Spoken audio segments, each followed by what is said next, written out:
Hello guys, good morning. कसे आहात सर्व? मजेत ना? हां, मजेतच राहा. मी आज तुमच्याशी एक गोष्ट शेअर करण्यासाठी आलो. आज सकाळचाच इन्सिडेंट आहे.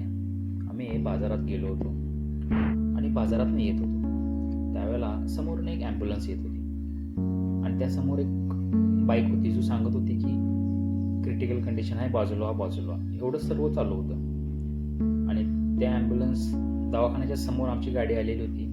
त्याच्यामुळे आमची गाडीत आम्ही थांबवली आणि तो ॲम्ब्युलन्सला टर्न मारण्यासाठी आम्ही तिथंच थांबलो.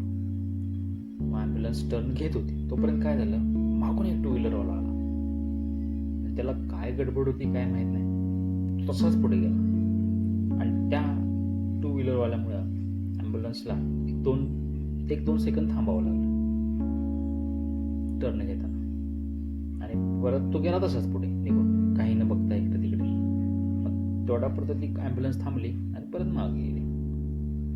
मग माझ्या मनात विचार आला, आपण 1-2-5 सेकंद सुद्धा थांबू शकत नाही का?